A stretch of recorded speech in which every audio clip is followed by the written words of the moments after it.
함께 신앙 고백하시겠습니다. 나는 전능하신 아버지 하나님 천지의 창조주를 믿습니다. 나는 그의 유일하신 아들 우리 주 예수 그리스도를 믿습니다.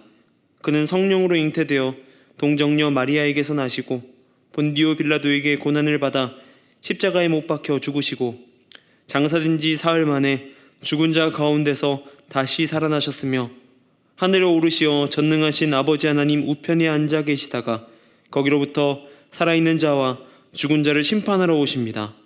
나는 성령을 믿으며 거룩한 공교회와 성도의 교제와 죄를 용서받는 것과 몸의 부활과 영생을 믿습니다. 아멘. 찬송가 449장입니다.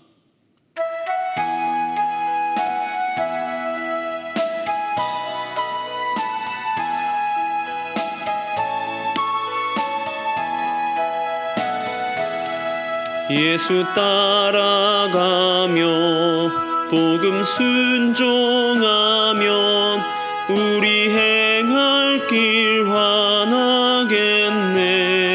주를 의지하며 순종하는 자를 주가 늘 함께 하시리라.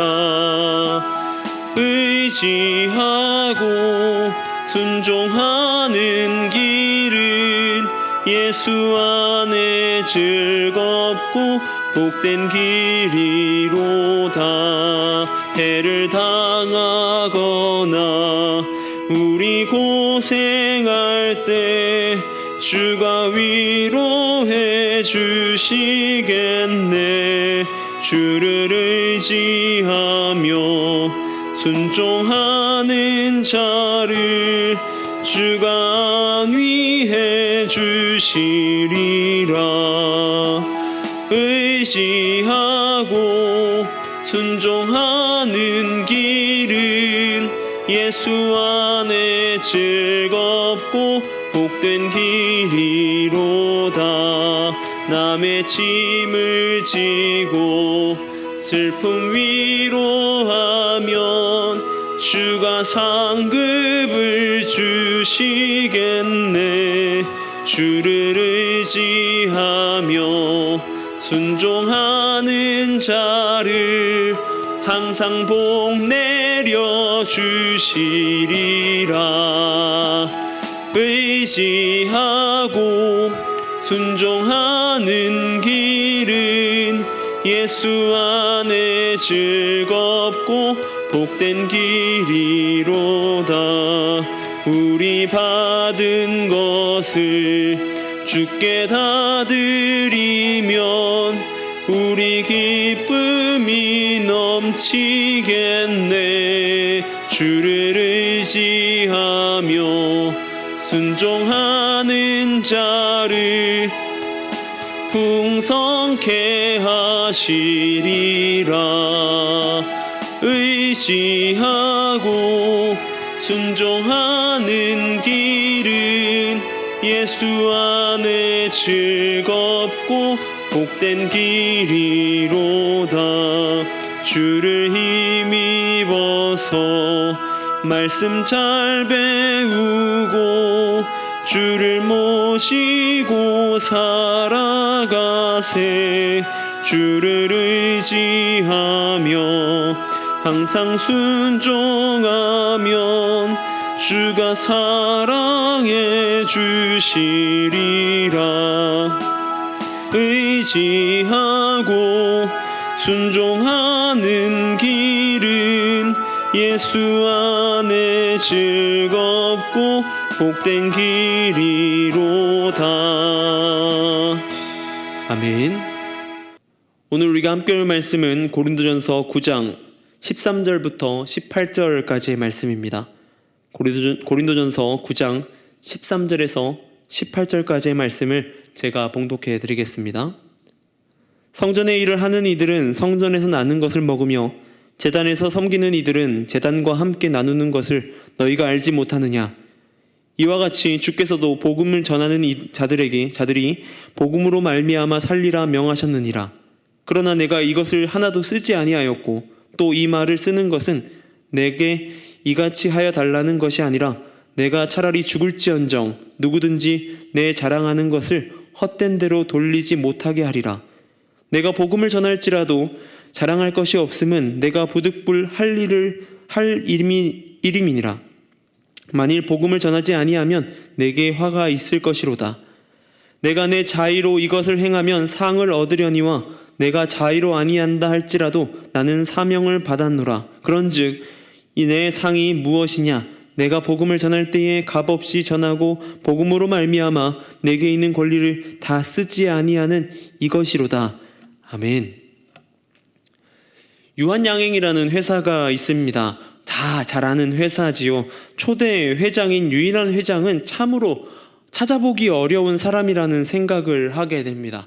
이 미국으로 9살 때 유학을 떠났다라고 합니다. 미국에서 공부를 하고 대학 시절을 보내고 난 다음에 취업하였다가 1926년에 조선 땅으로 다시 돌아왔다라고 합니다. 귀국하여서 이 유한양행이라는 회사를 세웠습니다. 처음에는 미국에서 약을 수입하여서 그 수입한 약을 파는 회사였습니다.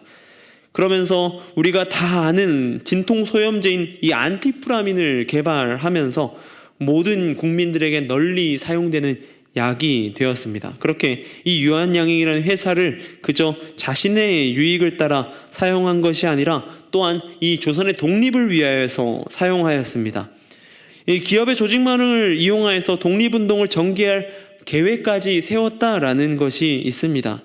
그렇게 독립을 하게 되었고 이 유한양행이란 회사를 재정비하여서 사업을 잘 해나갔습니다. 그리고는 자신이 세운 유한양행을 자신의 자녀에게 물려준 것이 아니라 전문 경영인에게 기업을 물려주었습니다. 자신이 할 수 있는 권한을 포기한 것이죠. 바로 자녀들에게 물려줄 권한이 있음에도 불구하고 정말로 이 기업을 잘 이끌 수 있는 이에게 그 기업을 이끄는 권리를 주었다라고 하는 것입니다. 이 유일한 회장님이 독실한 기독교 신자라고 하더라고요. 그가 이 유한양행이라는 회사를 그렇게 전문 경영인에게 주올 수 있었던 것은 이 재산에 대한 자신의 생각 때문이었다라고 합니다. 자신의 재산에 대하여서 자신의 소유가 아닌 하나님의 것, 예수 그리스도께서 잠깐 자신에게 이 유일한 회장님에게 맡겨놓은 것이라고 생각하였다는 것입니다. 그런 그의 기업 정신 때문에 아직까지도 이 유한양행이라는 회사가 제약업계의 큰 기업으로 남아있고요. 그리고 또한 가장 존경받는 기업이 되지 않았나라는 생각을 해보게 됩니다. 바울도 복음이를 위해서라면 과감하게 자신의 권리를 포기하였던 사람입니다. 13절과 14절을 통하여 바울은 자신이 사용할 수 있는 권리를 설명하고 있습니다. 13절과 14절입니다. 성전의 일을 하는 이들은 성전에서 나는 것을 먹으며 제단을 섬기는 이들은 제단과 함께 나누는 것을 너희가 알지 못하느냐. 이와 같이 주께서도 복음 전하는 자들이 복음으로 말미암아 살리라 명하셨느니라 라고 말하고 있습니다. 구약의 제사장들도 하나님의 말씀을 따라 백성들이 드리는 제물 중에 일부를 자신의 것으로 취하여서 삶을 유지하였습니다. 바울 당시에 복음을 전하는 이들도 이와 마찬가지였다라고 하는 것이죠. 교회들에서 보내주는 연보로 삶을 살아갔습니다. 그것으로 오직 한 가지에 집중하였습니다. 바로 복음 전파입니다. 이 인간이란 존재가 참으로 아이러니하게 한 가지만 잘 집중할 수 있습니다. 여러 가지에 집중한다는 것이 굉장히 어려운 일입니다. 이 운전을 하면서 스마트폰을 보는 것은 불가능합니다. 만일 그렇게 한다면 사고가 나게 되는 것이죠. 바로 복음 전하는 이들이 이런 연보의 삶을 살아가게 하는 것은 그들이 복음 전파에 온전한 힘을 쏟을 수 있게 하기 위함이었다라는 것이죠. 제사장들과 이 제단을 섬기는 이들도 마찬가지입니다. 그런데 바울이 그 연보를 받아 사용할 권리가 있음에도 불구하고 그것을 사용하지 않았습니다. 그 권리를 포기하면서까지 그가 그 사역을 해나간 것은 바로 복음 때문이었다라고 말하고 있습니다. 15절에 이렇게 말합니다. 그러나 내가 이것을 하나도 쓰지 아니하였고 또 이 말을 쓰는 것은 내게 이같이 하여 달라는 것이 아니라 내가 차라리 죽을지언정 누구든지 내 자랑하는 것을 헛된 대로 돌리지 못하게 하리라 라고 말하고 있습니다. 바울은 자신의 이런 이야기들이 절대적으로 자신에게 좀 연보를 또 많이 보내주세요라고 말하는 것이 아니다라고 합니다. 복음 전파에 힘쓸 수 있도록 나를 좀 챙겨주세요라고 말하는 것이 아닙니다. 바울에게 있어서 다메섹 도상에서의 예수 그리스도와의 만남 이후에 가장 큰 가치가 바뀐 것이죠. 자랑할 가치인 복음이 이상한 방향으로 흘러가고 있는 것입니다. 그러기에 바울이 그 연보까지 포기하면서 복음이 변질되는 것을 막고 있다라고 하는 것입니다. 바로 바울이 이 복음을 좋은 것을 얻기 위함이다. 이 복음 전파를 하는 것이 자신의 이익을 위해서 하고 있다라는 소문이 돌고 있었기 때문입니다. 그 소문에서 벗어나기 위하여서 바울은 그렇게 하였던 것입니다. 바울은 절대적으로 상 얻기 위함이 아니라고 말합니다. 그가 그렇게까지 하면서 하나님의 복음을 들고 목숨을 걸고 달려온 것은 바로 그 또한 그도 예수 그리스도를 통한 복음의 빚진 자이기 때문입니다. 자랑할 것도 없습니다. 자신에게 주어진 사명이기에, 자신에게 주어진 복음이기에, 그것을 전하지 않고는 어떻게 할 수 없기에 그 사명을 감당한 것입니다.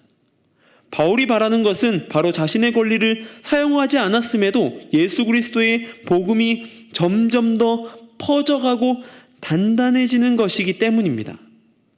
우리는 이 바울의 마음을 본받아야 될 줄로 믿습니다. 자신의 권리를 포기하면서까지 복음 전파에 힘을 쓴 것, 그리고 그 복음 전파에 자신의 유익, 잘남, 자랑을 표현하려는 것이 아니라 자신은 그 복음 뒤로 가리워지기를 택한 것입니다.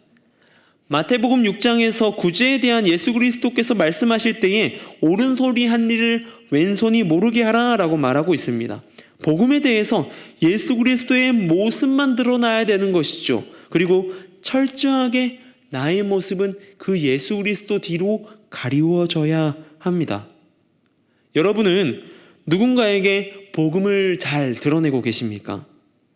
그것에는 내 모습이 철저하게 드러나지 않는 것이 필요합니다. 예수 그리스도 뒤로 낮아지는 것이 필요하다라는 것이죠. 그를 위하여 우리가 포기해야 될 것이 많이 있을 것입니다. 그리고 때로는 손해보는 일 또한 발생할지 모르겠습니다. 그럴지라도 예수 그리스도의 복음이 온 세상의 빛과 소금이 되기 위하여 날마다 노력해 나아가는 저와 여러분의 모습이 되어야 될 줄로 믿습니다. 저와 여러분이 바로 그 복음의 빚진 자로서 하나님의 전에 나와 기도하고 예배할 수 있기 때문입니다. 죽을 수밖에 없는 죄인이 하나님의 자녀가 되는 은혜를 누리기 때문입니다. 날마다 복음의 전달자 되기 위해 노력하는 저와 여러분 되길 소망합니다. 복음을 들고 나아가고 복음 가운데 이 세상 가운데 살아가는 저와 여러분의 모습 되길 소망합니다. 기도하겠습니다. 사랑해 주님 감사합니다. 온전히 주님의 복음 가운데 서길 소망합니다. 주님의 그 복음 붙들고 나아가 온전히 그 가운데 살아가게 하여 주시옵소서. 바울은 그 복음을 위하여 자신의 권리 또한 포기하였습니다. 우리 삶에 또한 복음을 위해서라면 내가 가진 것을 포기하게도 해야 되고 또한 손해보는 일도 발생할 것입니다. 그 일 가운데에 기꺼이 포기하게 하여 주시고 기꺼이 손해볼 수 있는 믿음 허락하여 주시옵소서.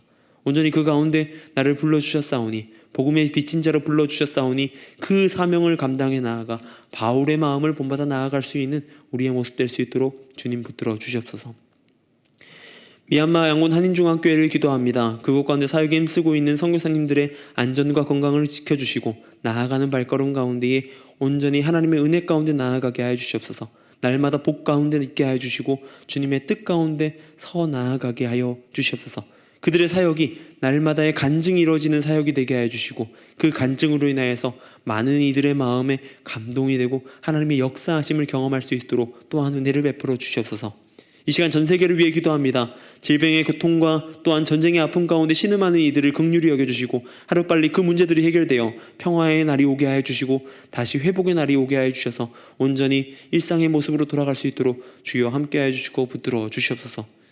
이 노은중앙교회를 위해 기도합니다. 온전히 이 교회가 주님 안에 든든히 서나가는 교회가 되게 해주시고, 또한 서로가 서로를 위해 기도하게 해주시고, 질병으로 고통당하는 일을 생각하게 해주시고, 그들을 위해 기도하며 서로 중보하며 힘을 얻고 나아가는 공동체 될 수 있도록 붙들어 주시옵소서. 또한 이 지역사회 가운데 빛과 소금의 역할을 잘 감당하는 교회 되게 해주시고, 나의 모습이 그 모습으로 나아갈 수 있도록 주여 함께 해주시고 붙들어 주시옵소서. 오늘 하루 삶 가운데 은혜 부어주실 주님을 기대합니다. 함께 해주시옵소서. 감사합니다. 이 모든 것 우리 주 예수님의 이름으로 기도드립니다. 아멘.